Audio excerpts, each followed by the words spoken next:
নমস্কার বন্ধুরা, আশা করি সবাই ভালো আছেন। আজকে দেখাবো পটল আলু তরকারি। পটল নতুন সিজনে উঠছে এখন। নিয়েছি কি দুটো আলু বড় টুকরো করে, আর নিয়েছি এখানে পটল 300 গ্রাম মতো। এরপর আমি কড়াইয়ে দিয়ে দিচ্ছি সর্ষের তেল। আর এই দিকে একটা মশলা করব, তার জন্য দিয়ে দিলাম একটু টমেটো, একটা মিডিয়াম সাইজের, 3টে কাজু বাদাম, আর 1 চামচ পোস্ত, আর 3টে কাঁচা লঙ্কা দিয়ে এটা আমি একটু জলে ভিজিয়ে রাখবো, যাতে পোস্ত আর কাজু বাদামটা ভালো মতো ভিজে যায়। এই দিকে আমার তেলটা ভালো গরম হয়ে গেছে, পটলটাকে আমি ভালো করে ধুয়ে পরিষ্কার করে তেলে দিয়ে দিয়েছি। এইটা আমি ভাজবো ভালো করে যতক্ষণ পর্যন্ত না পটলের গাগুলো একটুখানি বেশ লালচে হচ্ছে। পটলগুলো একদমই কচি, এই সময় পটল খেতে খুবই ভালো লাগে, নতুন সিজনে ওঠে সবে মাত্র। পটলটা আমার ভালো করে ভাজা হয়ে গেছে বেশ লালচে করে। এইবার আমি পটলগুলো তুলে নিয়েছি।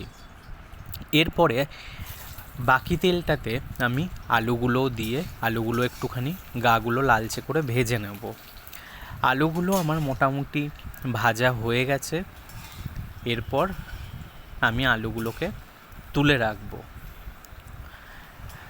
আলুগুলো তুলে দিয়ে বাকি যে তেলটা, সেখানে আমি দিয়ে দেবো একটা শুকনো লঙ্কা, একটু গোটা জিরে ফোড়ন, আর একটা তেজপাতা। এরপর দিয়ে দিচ্ছি ছোট 1 চামচ আদা বাটা দিয়ে ভালো করে এটা একটুখানি ভেজে নিতে থাকবো যতক্ষণ পর্যন্ত আদার গন্ধটা পুরোপুরি চলে যাচ্ছে আর আদাটা একটু ভেজে যাচ্ছে ভালো মতো। তারপর আদাটা একটু মোটামুটি ভাজা হয়ে গেলে আমি যে মশলাটা আগে থেকে পেস্ট করে রেখেছিলাম, টমেটো, পোস্ত, কাজু বাদাম আর কাঁচা লঙ্কা, আমি সেটা এখানে দিয়ে দিলাম। দিয়ে আদার সাথে মশলাটাকে খুব ভালো করে মিশিয়ে নিয়ে ভালো করে এটা কষাতে থাকবো। পটল আলু তরকারি এমনিও করা যায়, এটা যেহেতু নিরামিষ রান্না, একটু গ্রেভিটা খেতে ভালো লাগবে, তাই আমি পোস্ত আর কাজু বাদামটাও অ্যাড করেছি। এরপর আমি এর মধ্যে একটুখানি মিক্সারে কন্টেনারটা ধুয়ে জলটা দিয়ে দেবো। তারপরে আবার ভালো করে এটা কষতে থাকবো, আর কষতে কষতে রেগুলার যে মশলাগুলো সেগুলো একটু দিয়ে দেবো, যেমন জিরে গুঁড়ো। এরপর আমি দিয়ে দিচ্ছি একটু পরিমাণ মতো হলুদ গুঁড়ো, আর দিয়ে দেবো একটু শুকনো লঙ্কার গুঁড়ো। শুকনো লঙ্কার গুঁড়োটা আমি এখানে কমই দিলাম, তার কারণ হচ্ছে যেহেতু আমি এখানে 3টে কাঁচা লঙ্কা পেস্ট করে দিয়েছি। এরপর ভালো করে মশলাটা কষাতে থাকবো যতক্ষণ পর্যন্ত না বেশ সুন্দর গন্ধ বেরোচ্ছে মশলাটা থেকে। মশলাটা মোটামুটি কষতে কষতে আমি দিয়ে দেবো একটু পরিমাণ মতো নুন। যখন একটু তেল ছেড়ে আসবে, স্বাদ অনুযায়ী নুন দিয়ে আবার আমি কষাতে থাকবো। মশলাটা থেকে বেশ তেল ছেড়ে এসছে, মশলাটা বেশ ভালোই কষা হয়ে গেছে, দেখে বোঝাই যাচ্ছে। এরপর আমি ভেজে রাখা আলুটা এর মধ্যে দিয়ে দেবো। ভেজে রাখা আলুটা দিয়ে ভালো করে আলুর সাথে মশলাটাকে ভাজা ভাজা করে মিশিয়ে নেব।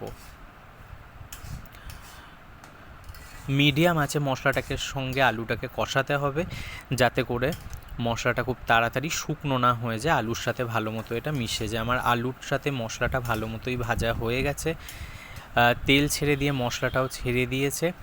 আর এই দিকে আমি একটুখানি গরম জল করতে বসিয়েছিলাম, গরম জলটা আমি এর মধ্যে দিয়ে দিলাম। এইবার ভালো করে আমি মশলা সমেত আলু দিয়ে জলটা দিয়ে এটা ফুটতে দেব। যখন মোটামুটি ভালো ফুটে এসে তেল ছেড়ে দেবে একটু, আলুটা আমার ভাজার জন্য অনেকটা সেদ্ধই হয়েছিল, তাই এটা সেদ্ধ অনেকটাই আছে। এবার আমি পটলটা দিয়ে দেবো, যাতে করে পুরোটা ভালো মতো পটলটাও ভালো মতো সেদ্ধ হয়ে যায়। তরকারিটা আমার মোটামুটি যখন অনেকটা হয়ে আসবে, তখন ঝোলটা একটু গাঢ় হয়ে গেলে পরিমাণ মতো একটু মিষ্টি চিনি দিয়ে দেবো। চিনিটা দেওয়ার পরে আমি আবার ভালো করে একটু মিশিয়ে তরকারিটা ফুটতে দেবো। যদি মনে হয় একটু বেশি ঘন হয়ে যাচ্ছে, যেহেতু কাজু বাদাম দেওয়া আছে, সামান্য একটুখানি জল দিয়ে ওটাকে ব্যালেন্স করে নিতে পারেন। দেখে নেবেন পটলটা ভালো মতো সেদ্ধ হয়েছে কি না।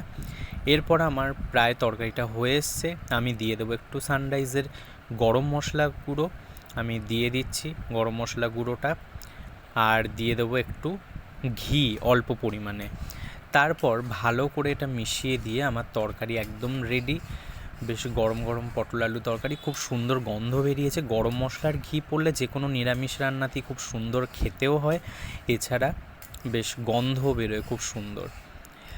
এইভাবে অবশ্যই আপনারাও সিজনে এখন নতুন পটল উঠছে, পটল আলু তরকারি করে ফেলুন।